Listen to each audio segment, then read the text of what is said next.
नमस्कार, स्वागत है आपका टीवी 9 भारतवर्ष के स्पेशल बुलेटिन में। आपके साथ मैं हूं सुमेरा खान, मेरे साथ मौजूद है मेरे सहयोगी समीर अब्बास। शुरुआत करते हैं इस बुलेटिन की इस वक्त की बड़ी खबर के साथ जो मुंबई से आ रही है। मुंबई में पिछले कई घंटे से भारी बारिश हो रही है। नवी मुंबई के पास 60 पर्यटक फंस गए हैं, ऐसी जानकारी मिल रही है। सेक्टर 8 में जय दुर्गा माता मंदिर के पास फंसे हैं ये पर्यटक। डैम से अचानक जल स्तर बढ़ने की वजह से पर्यटक यहाँ फंस गए। रस्सी के सहारे ह्यूमन चेन बनाकर इनका रेस्क्यू किया गया। तस्वीरें देखिए आ गई हैं रेस्क्यू की कि किस तरह से ह्यूमन चेन बनाकर रेस्क्यू किया गया इन पर्यटकों का। मुंबई में बारिश की वजह से मुंबई और आसपास के इलाकों में लोगों को तमाम तरह की दिक्कतों का सामना करना पड़ रहा है। ऐसे में जानकारी ये भी मिली कि पर्यटक थे जो एक जगह फंस गए थे। रस्सी के सहारे ह्यूमन चेन बनाकर इन्हें निकाला गया। डैम में अचानक जल स्तर बढ़ने की वजह से ये पर्यटक फंस गए थे। सेक्टर 8 में जय दुर्गा माता मंदिर के पास फंसे थे ये पर्यटक। नवी मुंबई के पास 60 पर्यटक जब फंसे तो उन्हें किस तरह से बाहर निकाला गया उसकी तस्वीरें सामने आई हैं।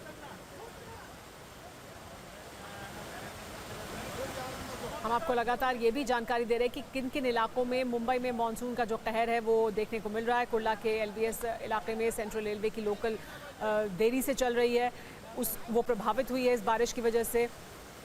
आज लगभग 3.66 मीटर की हाई टाइड है, इसकी जानकारी मिल रही है। एयरपोर्ट ऑपरेशन पर भी असर पड़ा है बारिश का।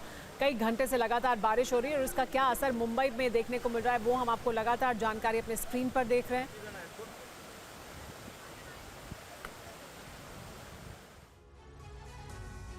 और भारी बारिश के बाद मुंबई पुलिस सतर्क है। मुंबई पुलिस ने अपील की है, लोगों से तटीय इलाकों में ना जाने के लिए कहा गया है। कल से जारी है भारी बारिश का दौर और उसके चलते तमाम तरह के एहतियाती कदम उठाए जा रहे हैं।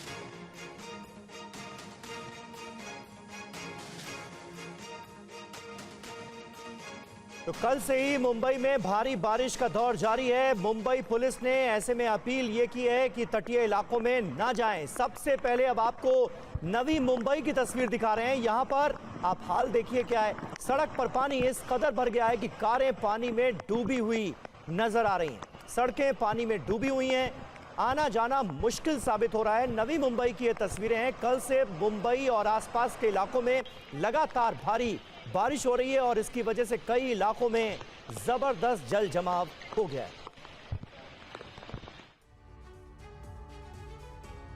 मुंबई के साइन इलाके में सड़क जलमग्न हो गई है। हर साल कमोबेश इस सड़क की यही दशा रहती है।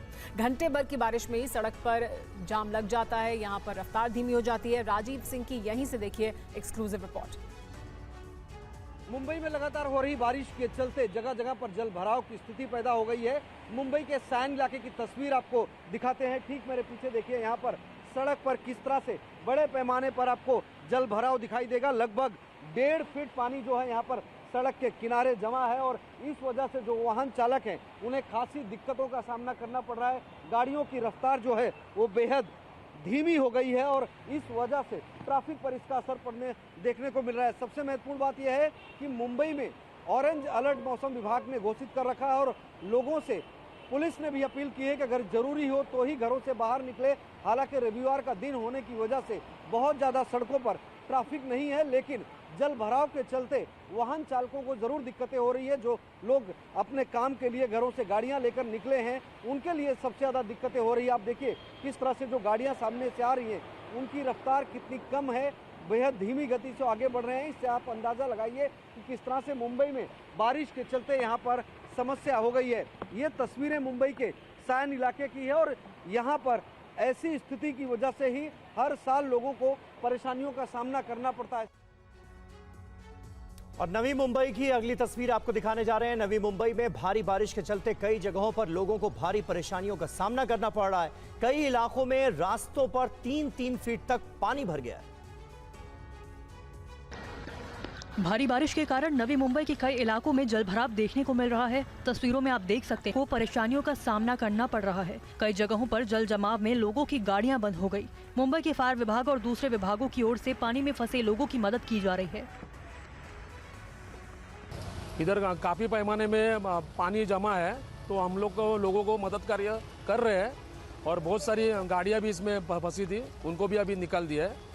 ऐसे हमारी तरफ से जो NAMC फायर डिपार्टमेंट से उनको सहायता की जा रही है। कम से कम 3 या 3.5 फीट पानी इधर जमा था। हम लोग का कम से कम 10-15 लोग इधर अभी है, वो लोगों की सहायता कर रहे हैं और हमारी 2 रेस्क्यू टेंडर इधर अभी मदद कार्य के लिए इधर दाखिल हुई है। वहीं मुंबई के घाटकोपर इलाके के भटवाड़ी कातोड़ी पाड़ा एरिया में पहाड़ी से चट्टान गिरने की वजह से लैंडस्लाइड की घटना हुई। हालांकि राहत की बात ये रही कि हादसे में कोई हताहत नहीं हुआ। और अब आपको मुंबई के अलग अलग इलाकों की 8 तस्वीरें दिखाते हैं। वडाला ब्रिज को देखिए, Ruia college circle, Vidya Vihar station, Navi Mumbai, Hind माता दादर और अंधेरी सबवे और माटुंगा की ये तस्वीरें मुंबई में आफत की बारिश की कहानी बता रही हैं। आपको अब तक का अपडेट भी बता देते हैं। कई इलाकों में भारी जल जमाव हो गया है, जबकि पानी भरने से अंधेरी सबवे बंद हो गया है, जिसकी वजह से थोड़ी देर के लिए ट्रैफिक डाइवर्ट करना पड़ा। वहीं मलाड और मिलन सबवे में भी पानी भर गया है, जबकि कुर्ला के LBS रोड भी पानी से लबालब हो चुका है। हालात ये हैं कि मुंबई एयरपोर्ट पर लो विजिबिलिटी की वजह से एयरपोर्ट पर ऑपरेशन रोकना पड़ा है, जबकि घाटकोपर के पास लैंडस्लाइड भी हो गई है।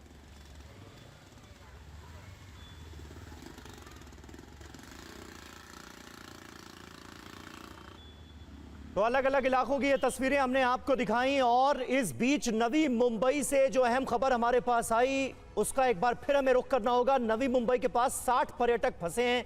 सेक्टर 8 में एक जय दुर्गा माता मंदिर है, वहां पर पर्यटकों के फंसे होने की जानकारी सामने आई और उनका रेस्क्यू ऑपरेशन चल रहा था। राजीव सिंह हमारे संवाददाता इस वक्त हमारे साथ मौजूद हैं। राजीव, जो तस्वीरें सामने आई उसमें एक ह्यूमन चेन बनाकर लोगों को बचाने की कोशिश की जा रही थी, क्या ताजा अपडेट है? और जब से बारिश का ये दौर शुरू हुआ है लगातार इस तरह के हादसों की खबरें सामने आ रही।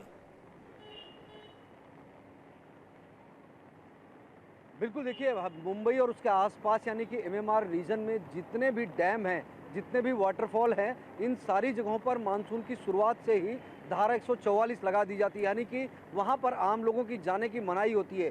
कई ऐसे जगह हैं जहाँ पर तो बाकायदा पुलिस पेट्रोलिंग करती है, पुलिस को वहाँ पर तैनात किया जाता है, लेकिन उसके बावजूद लोग बचते बचाते वहाँ पर पहुँच जाते हैं। नवी मुंबई के CBD बेलापुर सेक्टर 8 इलाके में डैम के पास में तमाम 60 लोग पहुँचे हुए थे। हालांकि सुबह सवेरे जब गए थे तब उतनी ज़्यादा बारिश नहीं थी, लेकिन दोपहर बाद अचानक से बारिश ने जोर पकड़ा। मौसम विभाग ने ऑरेंज अलर्ट डिक्लेयर जारी किया था MMR रीजन में और उसके बाद में पानी का बहाव तेज़ी से जो है वो वाटरफॉल पर आया और जिसके बाद में वहाँ पर जो लोग दिख रहे हैं किस तरह से पानी में फंसे हुए थे, उसके बाद उन्होंने खुद मोबाइल के ज़रिए प्रशासन से संपर्क किया, जिसके बाद में BMC की टीम भी पहुंची, लोकल फायर ब्रिगेड की टीम पहुंची, पुलिस की टीम पहुंची और बाकायदा एक रस्सी के ज़रिए ह्यूमन चेन बनाकर इन तमाम 60 लोगों को रेस्क्यू किया गया। नई मुंबई के ही पावने इलाके में, जो कि MIDC का इलाका है, वहाँ पर भी एक नाले में 2 लोग फंस गए थे, उन 2 लोगों को भी रेस्क्यू किया गया। तो कुल नवी मुंबई में 62 लोगों को रेस्क्यू करना पड़ा। अब सवाल ये उठता है कि बार बार प्रशासन की तरफ से अपील की जाती है कि जो इस तरह के इलाके हैं जहाँ पर वाटरफॉल है या डैम है, ऐसे जगहों पर लोग जाने से बचे, खासतौर पर तब जब बहुत ज़्यादा बारिश हो रही हो, लेकिन बावजूद उसके लोग मौज मस्ती के लिए जाते हैं और वहाँ पर अक्सर कई बार हादसे भी देखने को मिलते। बीते दिनों में हमने देखा था कि पुणे में किस तरह से जो है भूसी डैम के पास में एक परिवार बाकायदा वाटरफॉल में पानी के बहाव में बह गया था। इस तरह की घटनाएं हर साल होती हैं। जी राजीव, और इसी तरह की एक घटना सामने आई जहां पर्यटक फंस गए, लेकिन उन्हें रेस्क्यू किया गया है, बचाया गया है। मुंबई के माहिम माटुंगा रोड पर भी बारिश के चलते सड़क पर इतना पानी भरा है कि आधा बस स्टॉप पानी में डूब गया है। अगल बगल की सोसाइटी गेट तक पानी पहुंच गया है, लोगों को खासी दिक्कत हो रही है। एक और रिपोर्ट आई आपको दिखाते हैं, जिससे आपको अंदाजा हो कि किस तरह के हालात हैं। मुंबई के माहिम माटुंगा इलाके की तस्वीर आपको दिखाते हैं, सड़कों पर किस तरह से जल भराव है। तस्वीर आप देखिए, ठीक मेरे पीछे यहाँ पर हाईवे के बगल में सड़क किनारे लगभग 1.5 से 2 फीट पानी जमा है। सामने आप देखिए एक बस स्टॉप है, लेकिन बस स्टॉप आधे से ज़्यादा पानी में डूब गया है। बेस्ट की बस आई हुई है, लेकिन बेस्ट की बस जो है बस स्टॉप से लगभग 50 मीटर पहले ही रोकनी पड़ गई। जो यात्री थे वो पहले ही उतर गए और देखिए बस जा रही है, उसका आधे से ज़्यादा जो टायर है वो पानी में डूब गया है। आप अंदाज़ा लगाइए कि अगर इतनी बड़ी बेस्ट की बस का यही हाल है तो जो छोटी गाड़ियां हैं उनके लिए कितनी ज़्यादा परेशानी है। और यही वजह है कि लोग BMC के कामकाज को लेकर हर साल सवाल उठाते हैं। लगातार बारिश के चलते मुंबई में अक्सर जो निचले इलाके हैं वहां पर इस तरह की परेशानी होती है, जगह जगह जल भराव देखने को मिलता है। आप देखिए यहाँ पर जहाँ मैं खड़ा हूँ ठीक मेरे पास में यहाँ पर आप देखिए कि इस तरह से पानी भरा हुआ है और सड़क के किनारे यहाँ सामने आप देखिए जो सोसाइटी है, उस सोसाइटी के अंदर पानी जाने की शुरुआत हो गई है। सोसाइटी के गेट तक पानी पहुँच गया है। अंदाजा लगाइए कि अगर और घंटे, 1.5 घंटे, 2 घंटे बारिश हो जाती है तो सोसाइटी के अंदर तक पानी पहुँच जाएगा और इस वजह से लोगों को परेशानियाँ हो सकती हैं। तो हर साल की तरह इस साल भी मुंबई से जो तस्वीरें सामने आ रही हैं वो बता रही हैं कि भारी बारिश के चलते किस तरह से कई इलाकों में हाल बेहाल है। जगह जगह जल भराव हो गया है जिससे लोगों को परेशानियां उठानी पड़ रही हैं। मुंबई में कल से हो रही बारिश के चलते शहर के कई इलाकों में जल भराव हो गया। भारी बारिश के चलते अंधेरी सबवे में पानी भर गया, जिसके बाद सबवे को आवाजाही के लिए बंद करना पड़ा।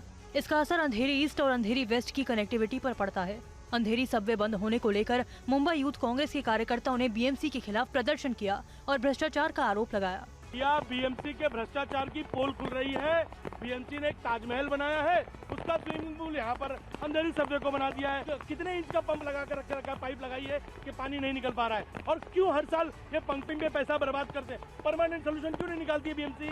बीएमसी चाहती है कि इस तरीके से पंपिंग कर करके पैसा कमाए, दलाली कमाए। हम उसके विरोध में मुंबई यूथ कांग्रेस यहाँ बैठी हुई है। शहर में भारी बारिश की वजह से निचले कई इलाके पूरी तरह जलमग्न हैं। गांधी मार्केट, दादर, हिंदमाता, परेल और सायन में कई इलाकों में जलभराव की समस्या देखने को मिली। हालात को देखते हुए मुंबई पुलिस ने लोगों से बहुत जरूरी होने पर ही घर से बाहर निकलने की अपील की। मुंबई में अंधेरी सबवे बंद होने से लोगों की परेशानी बढ़ी हुई है। हालात का जायजा लिया है टीवी9 संवाददाता राजीव सिंह। मुंबई में पिछले 2 दिनों से लगातार रुक कर बारिश हो रही है, जिसका नतीजा है कि कई इलाकों में जल भराव की स्थिति पैदा हो गई है। मुंबई के अंधेरी सबवे की तस्वीर आपको दिखाते हैं कि किस तरह से सबवे में पानी भरने के बाद में सबवे को बंद कर दिया गया है। तस्वीर आप देखिए ठीक मेरे पीछे, यहाँ पर सबवे में लगभग 2 से 3 फीट पानी भर गया। इस वजह से इस सबवे को बंद कर दिया गया है। कमोबेश इसी तरह की तस्वीर हर साल अंधेरी सबवे की होती है, जब सबवे में पानी भर जाता है और उसके बाद में इस सबवे को बंद कर दिया जाता है। दरअसल अगर अंधेरी सबवे को बंद कर देते हैं तो अंधेरी ईस्ट और वेस्ट की जो कनेक्टिविटी है उस पर असर पड़ता है, क्योंकि ईस्ट से वेस्ट जाने वाली गाड़ियां जो हैं वो डाइवर्ट कर दी जाती है, या फिर वेस्ट से ईस्ट की दिशा में आने वाली जो गाड़ियां होती है उसे भी डाइवर्ट कर दिया जाता है। वहीं दूसरी तरफ आप देखिए किस तरह से यहाँ पर अंधेरी सबवे की तस्वीर, वहाँ पर एक रस्सी बांध दी गई है और सबवे के अंदर जो है लगभग 2 से 3 फीट पानी भरा हुआ है। कनेक्टिविटी जो है पूरी तरह से खत्म हो गई है ईस्ट और वेस्ट की। कैमरा पर्सन सुभाषिष दाम के साथ राजीव सिंह, टीवी9 भारतवर्ष, मुंबई। और वहीं नागपुर में लगातार बारिश से मुश्किलों का सैलाब आया हुआ है। कई इलाकों में बाढ़ जैसे हालात नजर आ रहे हैं। यहां से लेटेस्ट रिपोर्ट देखिए। तस्वीरें महाराष्ट्र के नागपुर की हैं, जहां हुई बारिश की वजह से कई इलाकों में बाढ़ जैसे हालात बन गए। सब कुछ बाढ़ के पानी में डूब गया। लोगों को अचानक आई जल प्रलय की वजह से परेशानियों का सामना करना पड़ रहा है। हालात ऐसे बन गए हैं कि एनडीआरएफ को कई घंटों तक रेस्क्यू ऑपरेशन चलाना पड़ा। रेस्क्यू के दौरान 120 से ज्यादा लोग बाढ़ग्रस्त इलाकों से निकालकर सुरक्षित जगहों पर पहुंचाए गए। नागपुर में सड़क ही नहीं बल्कि कई इलाकों में घरों में पानी घुस गया, जिसके बाद लोग अपने सोफे और बेड को ऊंची जगहों पर ले जाते नजर आए। लोगों का कहना है कि उन्हें काफी परेशानी हो रही है। घर में पानी घुसा हुआ है, इलेक्ट्रॉनिक चीज़ें वगैरह, खाने पीने की चीज़ें वगैरह सब खराब हो गई है। घर में करंट वगैरह आया है और बाकी सब बिस्तरे सब गिले हो गए। सोफा, करंट, इलेक्ट्रिक वगैरह सब चीज़ें खराब हो गई है। भारी बारिश के चलते कई इलाकों में इतना जलभराव हो गया कि लोग पानी में फंसे नजर आए। आप देख सकते हैं कि सड़क पर घुटनों से ऊपर तक पानी भरा है और पानी के अंदर गाड़ी वाला फंसा दिख रहा है। गाड़ी बंद हो जाने से उसे अपने 2 पहिए को उल्टा ही घसीटना पड़ा। बारिश की वजह से मुंबई और आसपास के लोगों को तो तमाम तरह की दिक्कतें हैं ही। उत्तरकाशी गंगोत्री हाईवे पर भी मलबा आने की वजह से यातायात ठप हो गया। बीआरओ की टीम राजमार्ग को खोलने में जुटी हुई है। नीचे गंगोत्री नदी अपने वेग से बह रही है। ऊपर पहाड़ी पर बड़ी संख्या में लोग फंसे हैं। पहाड़ पर लैंडस्लाइड की वजह से ये हालात पैदा हुए। ये तस्वीरें उत्तरकाशी गंगोत्री हाईवे की है। बताया जाता है कि भटवाड़ी सेंज के पास गंगोत्री हाईवे पर आज सुबह अचानक लैंडस्लाइड हुआ। भारी मात्रा में पहाड़ों से पत्थर और मलबा सड़क पर आ गिरा, जिससे हाईवे पूरी तरह से बंद हो गया। गनीमत रही कि हादसे के बाद कोई गाड़ी यहां से नहीं गुजर रही थी, जिसकी वजह से बड़ा हादसा टल गया। लैंडस्लाइड की वजह से हाईवे पूरी तरह से बंद हो गया, जिसकी वजह से बड़ी संख्या में गंगोत्री धाम को जाने वाली और धाम से आने वाली गाड़ियां रास्ते में फंस गई। लोग रास्ता खुलने का इंतजार कर रहे हैं। यात्रियों में बड़ी संख्या भगवान शिव के भक्तों की भी है। बड़ी संख्या में कांवड़िए भी फंस गए हैं, जो सावन के पवित्र महीने में भगवान को जल चढ़ाने के लिए गंगोत्री से जल उठाने के लिए जा रहे थे या फिर जल उठा चुके थे। बहरहाल बीआरओ की टीम लगातार काम में जुटी है। सड़क पर पड़े बोल्डर और कीचड़ को हटाने का काम जारी है। और आज सुबह केदारनाथ पैदल मार्ग में पत्थर गिरने की वजह से 3 लोगों की जान चली गई। हादसे में कुछ लोगों के घायल होने की भी खबर है। सीएम धामी ने हादसे पर दुख जताया।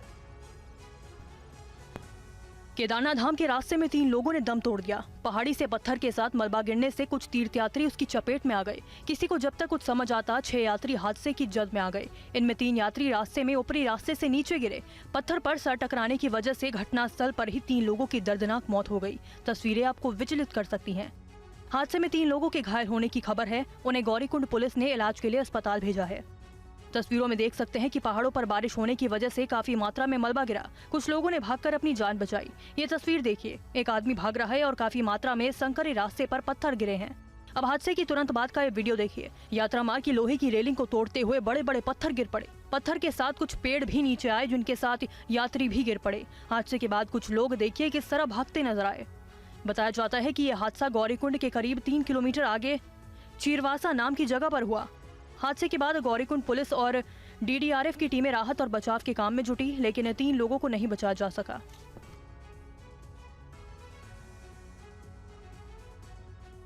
और पुणे से गृह मंत्री अमित शाह ने शरद पवार पर बोला है बड़ा हमला। उन्होंने कहा कि राजनीति में भ्रष्टाचार के सरगना है शरद पवार। अमित शाह ने यह भी कहा कि शरद पवार ने भ्रष्टाचार को संस्थागत किया। कंफ्यूजन में मत आइए। वो सर्कुलर कर गए थे 10 साल में 1 किलो दूध का पाउडर इंपोर्ट नहीं किया है नरेंद्र मोदी सरकार ने, और अगले 5 साल तक 1 ग्राम भी दूध का पाउडर इंपोर्ट नहीं होगा। आज मैं आपके बीच में ये भ्रांति फैलाकर चुनाव जीतना चाहते हैं और भ्रष्टाचार की बातें कर रहे हैं। भ्रष्टाचार का सबसे बड़ा सरगना भारत की राजनीति में है तो शरद पवार है। इसमें मेरे मन में कोई कंफ्यूजन नहीं। आप क्या आरोप कर रहे हो हम पर? इस देश में कोई भी सरकार में भ्रष्टाचार को संस्थागत करने का काम, इंस्टीट्यूशनलाइज करने का काम अगर किसी ने किया तो शरद पवार आपने किया है। मैं डंके की चोट पर कहकर हम पर आप भ्रष्टाचार का आरोप लगा रहे हैं। और उद्धव ठाकरे पर अमित शाह का हमला। औरंगजेब फैन क्लब के नेता हैं उद्धव ठाकरे, ये कहा गृह मंत्री ने। उद्धव पीएफआई को समर्थन करने वालों के साथ खड़े हैं। औरंगजेब फैन क्लब कौन है? जरा जोर से बोलो। औरंगजेब फैन क्लब कौन है? ठीक है, अघाड़ी वाले हैं। और उसका नेता कौन है? श्रीमान उद्धव ठाकरे औरंगजेब फैन क्लब के नेता बने। अपने आप को बाला साहब का वारिस कहने वाले उद्धव जी कसाब को बिरयानी खिलाने वाले लोगों के साथ बैठे हैं। उद्धव जी याकूब को छोड़ने की गुहार लगाने वाले के साथ आप बैठे हो।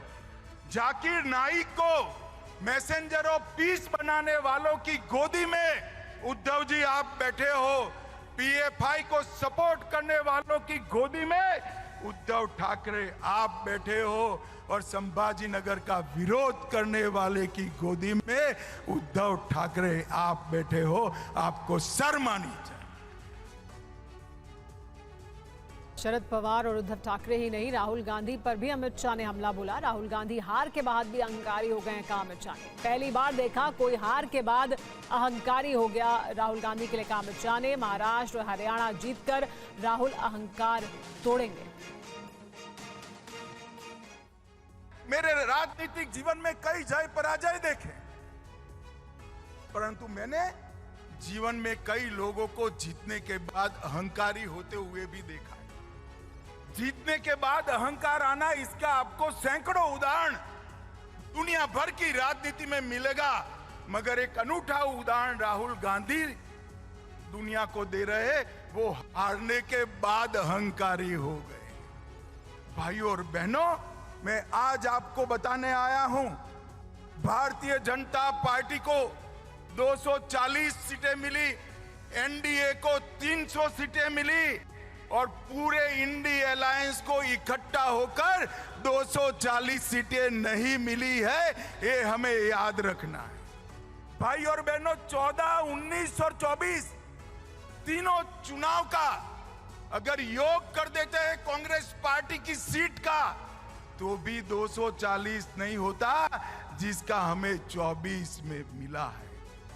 और कांवड़ यात्रा से जुड़ा नेम प्लेट विवाद, अब इसमें नया मोड़ आ गया है। इस फैसले के खिलाफ सुप्रीम कोर्ट में गुहार लगाई गई। देखिए पूरी खबर। कांवड़ यात्रा के रूट वाली दुकानों पर नेम प्लेट लगाने का विवाद गहराता जा रहा है। इस बीच नेम प्लेट विवाद पर अब एक एनजीओ ने सुप्रीम कोर्ट में याचिका दायर की है। इस अर्जी पर योगी सरकार के फैसले पर कल सुनवाई होगी। एनजीओ ने इस याचिका को 20 जुलाई की सुबह 6 बजे ऑनलाइन दाखिल किया, जिसके बाद अब सुप्रीम कोर्ट इस मामले पर कल यानी 22 जुलाई को सुनवाई करेगा। जस्टिस ऋषिकेश रॉय और जस्टिस एसवीएन भट्टी की बेंच इस मामले पर सुनवाई करेगी। एनजीओ ने सुप्रीम कोर्ट से नेम प्लेट के आदेश पर रोक लगाने की मांग की है। यूपी सरकार ने कांवड़ यात्रा के दौरान दुकानों, रेस्टोरेंट, ढाबों और होटलों पर नाम वाले बोर्ड लगाने के आदेश जारी किया हुआ है। इस फैसले पर पिछले एक हफ्ते से सियासी घमासान मचा है। योगी सरकार अपनों और विरोधियों दोनों के निशाने पर है। तो इस बीच यूपी सरकार की तर्ज पर उत्तराखंड सरकार ने भी प्रदेश में बोर्ड लगाने का आदेश लागू किया है। नेम प्लेट के फैसले का कांग्रेस, समाजवादी पार्टी और बीएसपी विरोध कर रही है, तो अब बीजेपी की अगुवाई वाले एनडीए में शामिल आरएलडी समेत कुछ दल भी इस फैसले के विरोध में आ गए हैं। नेम प्लेट विवाद पर एनडीए के कुछ सहयोगी दलों ने नाराजगी जताई है। जयंत चौधरी ने कहा है कि अभी भी वक्त है, आदेश वापस हो, तो एनसीपी भी इस आदेश से खफा है। हमारा जो स्टैंड है इस इशू पे हमारे प्रदेश अध्यक्ष बोल चुके हैं, वही पार्टी का स्टैंड है।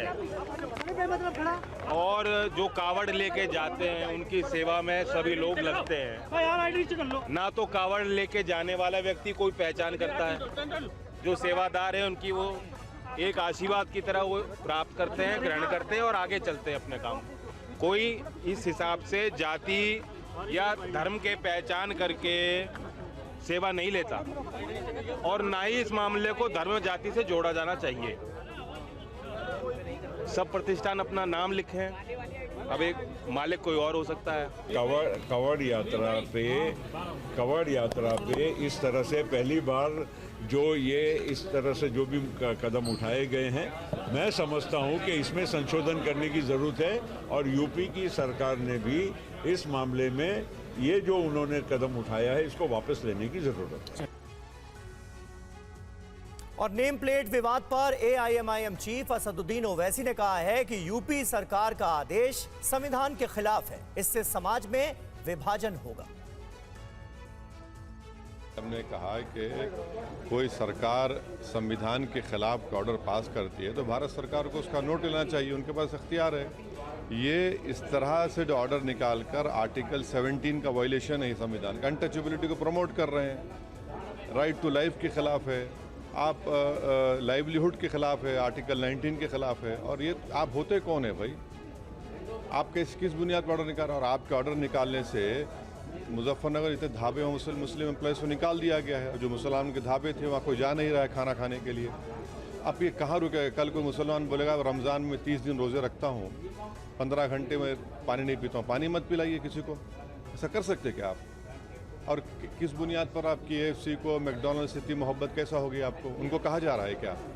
तो ये सिर्फ नफरत की निशानी है मुसलमानों के खिलाफ, खुली डिस्क्रिमिनेशन किए जा रहे, अपार्थाइड है, ये तो क्लियर कट अपार्थाइड है। और हम विकसित भारत की बात कर रहे हैं या फिर हिटलर की भारत की बात कर रहे हैं? बजट सत्र से पहले आज दिल्ली में सर्वदलीय बैठक हुई। सरकार के सामने विपक्षी दलों के नेताओं ने कई अहम मुद्दे रखे। देखिए पूरी खबर। संसद सत्र शुरू होने से एक दिन पहले आज राजनाथ सिंह की अध्यक्षता में सर्वदलीय बैठक हुई। इस बैठक में 44 दलों के 55 नेता शामिल हुए। विपक्षी दलों के नेताओं ने कांवड़ यात्रा के दौरान नेम प्लेट लगाने के मुद्दे को उठाया, तो विशेष राज्य के दर्जे की मांग का मुद्दा भी छाया रहा। राजनाथ सिंह ने विपक्षी दलों को नसीहत देते हुए कहा कि पीएम के भाषण के दौरान हंगामा और व्यवधान करना उचित नहीं है। पीएम जब बोलते हैं तो सदन और देश को सुनना चाहिए। राजनाथ सिंह के मुताबिक सदन को सुचारू रूप से चलाना विपक्ष की भी जिम्मेदारी है।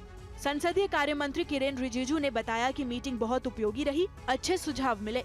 हम मिल के बजट सेशन को अच्छी तरह से हम चलाएंगे और पार्लियामेंट को सुचारू रूप से चलाना ये सरकार में जो है उनका भी जिम्मेदारी है और विपक्ष में जो सदस्य है उनका भी जिम्मेदारी है।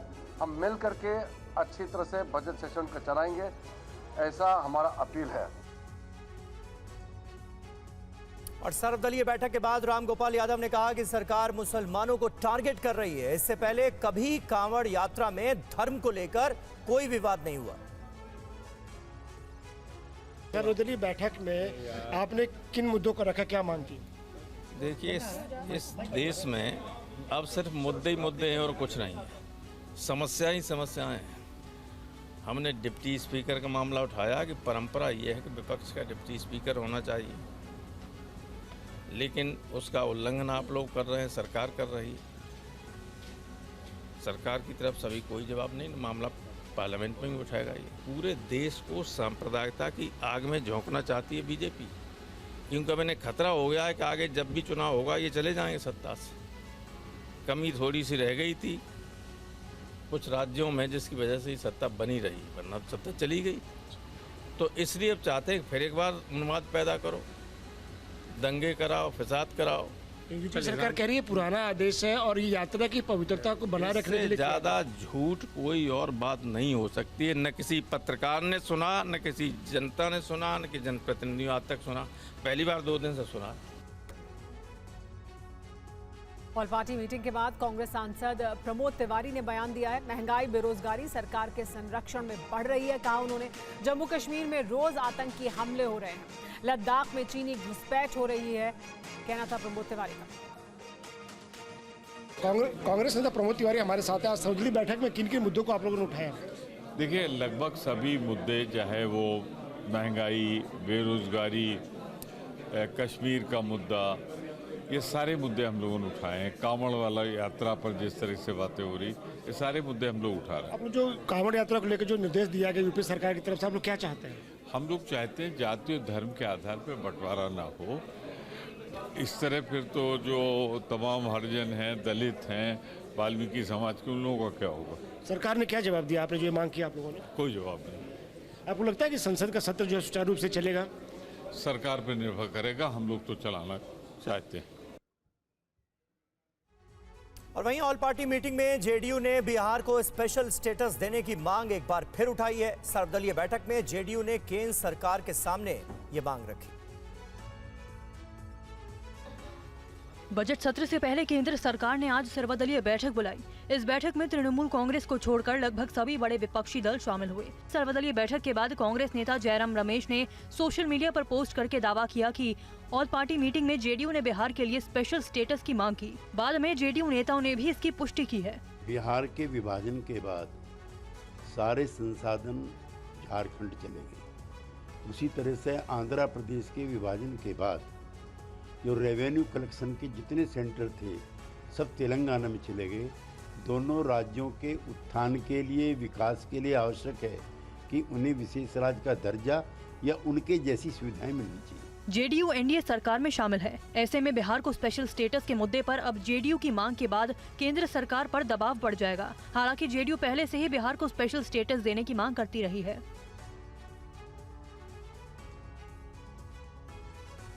जेडीयू कार्यकारी अध्यक्ष संजय झा ने कहा कि बिहार को विशेष राज्य का दर्जा मिले। धर्म और जाति के नाम पर विभाजन को भी उन्होंने गलत बताया।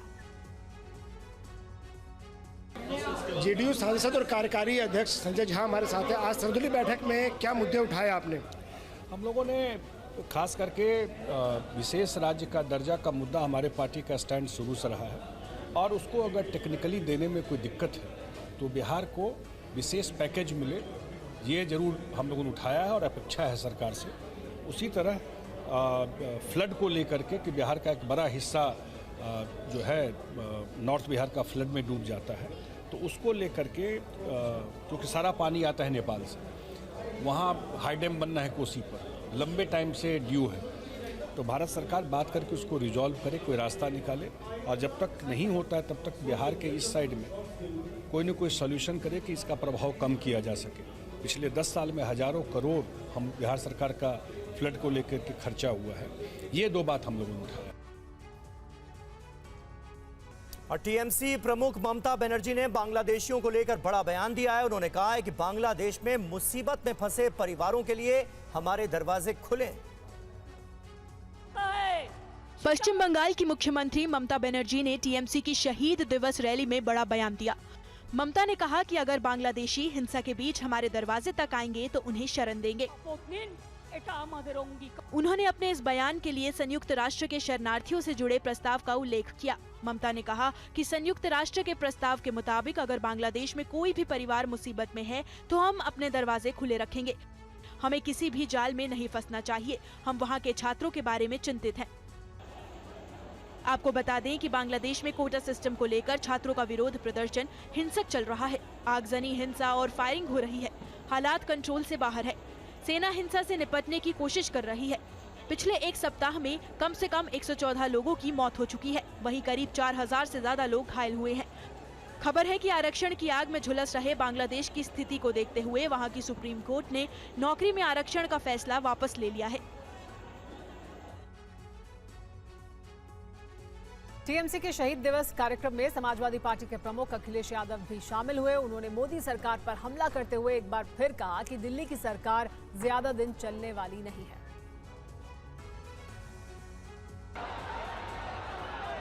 कोलकाता में टीएमसी द्वारा आयोजित शहीद दिवस के मौके पर एक बड़ी रैली की गई, जिसमें टीएमसी के हजारों कार्यकर्ता शामिल हुए। इस रैली में समाजवादी पार्टी के अध्यक्ष अखिलेश यादव भी शामिल हुए। अखिलेश यादव ने पश्चिम बंगाल की मुख्यमंत्री ममता बनर्जी की शान में खूब कसीदे पढ़े। वहीं उन्होंने मोदी सरकार को लेकर एक बार फिर भविष्यवाणी की। ये जो सत्ता में कुछ दिन के लिए आए हैं, ये कुछ दिन के मेहमान हैं। मैंने लोकसभा में भी कहा और आज भी कहता हूं, जो दिल्ली में सरकार में बैठे लोग हैं, वो सरकार चलने वाली नहीं है, वो सरकार गिरने वाली है।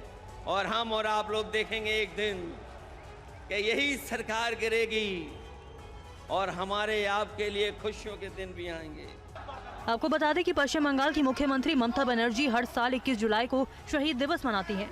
इस बार उन्होंने समाजवादी पार्टी के अध्यक्ष अखिलेश यादव को भी इस कार्यक्रम में बुलाया था। और नारायण साकार हरि और भोले बाबा की चौखट पर माथा टेकने वालों में कोई कमी नहीं हुई है। गुरु पूर्णिमा के मौके पर आज आगरा में साकार हरि की कुटिया पर श्रद्धालुओं की भारी भीड़ देखी गई। घर का दरवाजा बंद है, कई ताले लगे हैं, लेकिन घर की चौखट पर माथा टेकने वालों की लंबी लाइन है। माथा टेकने वालों में बुजुर्ग महिलाओं के अलावा बच्चे और पुरुष भी शामिल हैं। घर के बाहर श्रद्धा की तस्वीर नारायण साकार हरि के आगरा स्थित घर की है, जहां वो नहीं रहते, लेकिन सन 2000 से साकार हरि ने यहीं से प्रवचन देना शुरू किया था। आगरा के शाहगंज स्थित केदार नगर के इस घर को साकार हरि को मानने वाले बाबा की कुटिया कहते हैं। हाथरस में हुए भगदड़ में 121 लोगों की मौत के बाद नारायण साकार हरि विवादों से घिरे हैं। साकार हरि पर लोगों की भावनाओं के साथ खिलवाड़ करने के आरोप लगाए गए। हाथरस और मैनपुर समेत कई जगहों पर आश्रम के नाम पर अकूत संपत्ति जमा करने की बात भी सामने आई, लेकिन साकार हरि को मानने वालों की आस्था कम नहीं हुई। माथा टेकने से लेकर जल पीने लोग आ रहे हैं। पूर्णिमा के मौके पर यहाँ माथा टेकने वालों ने साकार हरि को गुरु नहीं सदगुरु बताया। ये हमारे गुरु नहीं, हमारे सदगुरु है। नारायण साकार हरि जी ने सदगुरु साकार में आकर सदगुरु में दर्शन देकर हमें मानवता का परिचय दिया है, हमें मानवता का पाठ पढ़ाया है और हमें सिखाया है कि असली मानव क्या है। हिंदू, मुस्लिम, सिख, ईसाई से ऊपर उठकर हमें जीना सिखाया है। मध्य प्रदेश के रीवा में 2 महिलाओं को जान से मारने की कोशिश का आरोप है। महिलाएं अपनी जमीन पर जबरन सड़क बनाए जाने का विरोध कर रही थी। लोग चीख रहे हैं, चिल्ला रहे हैं, आपाधापी मची है। फावड़े और दूसरे औजारों से मिट्टी हटाकर दबी महिलाओं को निकालने की कोशिश हो रही है। तस्वीरों में आप देख सकते हैं कि एक महिला मिट्टी में आधी धंसी हुई है और दूसरे का सिर केवल नजर आ रहा है। वो बेहोश है। लोग उसे निकालने की कोशिश कर रहे हैं। ये घटना रीवा के मनगवा थाना क्षेत्र के गगेव चौकी के पास की है, जहां हिनौती गांव में ये वाकया हुआ। बताया जाता है कि जमीनी विवाद के बाद भी जबरन रोड को बनाया जा रहा था। महिलाओं ने रोकने की कोशिश की तो 2 महिलाओं के ऊपर हाइवा से मिट्टी डालकर जान से मारने की कोशिश की गई। पुलिस ने केस दर्ज किया है और साक्ष्यों के आधार पर कार्रवाई की बात कही गई है। मुरम वगैरह डाल रही थी, तो अभी तक की सूचना ये प्राप्त हुई है कि वहाँ विरोध कर रहे थे 2 महिलाएं, तो उसने जो है मुरम का पलटी किया, तो जिसमें वो दबी। तो इसके साक्ष्यों का विश्लेषण किया जा रहा है। पीड़ित महिलाओं का आरोप है कि शरीर पर मिट्टी डालकर दबाकर मारने की कोशिश से पहले कई लोगों ने उनके साथ मारपीट भी की। महिलाओं के दबने के बाद जान बचाने की बजाय सड़क बनाने वाले कर्मचारी भाग निकले। और खबरों में आगे बढ़ते हैं। निपा वायरस जानलेवा हो गया है। केरल के मलप्पुरम जिले में इसकी वजह से एक मरीज की मौत हो गई। ये रिपोर्ट देखिए। केंद्रीय स्वास्थ्य मंत्रालय ने केरल के मलप्पुरम जिले में निपा वायरस की पुष्टि कर दी है। ये कागजात इसकी तस्दीक कर रहे हैं। बताया जाता है कि एनआईवी ने इस बात की पुष्टि कर दी है कि केरल के मलप्पुरम जिले में निपा वायरस की वजह से ही 14 साल के एक लड़के की मौत हुई। स्वास्थ्य मंत्री वीना जॉर्ज ने कहा है कि बीमारी से निपटने के लिए राज्य पूरी तरह तैयार है। 214 लोगों में इसके प्राथमिक लक्षण देखे गए हैं, जिसमें 60 मामले जोखिम वाले हैं। सभी लोगों को आइसोलेट किया जाएगा। Kerala has been few years back has seen this Nipah virus and Kerala took prompt action. So I hope. आपको बता दें कि केरल में निपा वायरस का प्रकोप पहले भी देखने को मिला है। इससे पहले 2023 में कोझिकोड जिले में निपा का मामला सामने आया था। चमगादड़ों को निपा वायरस के फैलने का मुख्य कारण बताया जाता है। चमगादड़ों द्वारा खाए गए फलों या अन्य भोजन के जरिए ये इंसानों में फैल सकता है। स्वास्थ्य विशेषज्ञों की सलाह है कि फल और सब्जियों को खाने से पहले उसे अच्छी तरह से साफ करें। फिलहाल वक्त हो गया एक ब्रेक का। बने रहिए TV9 भारतवर्ष के साथ।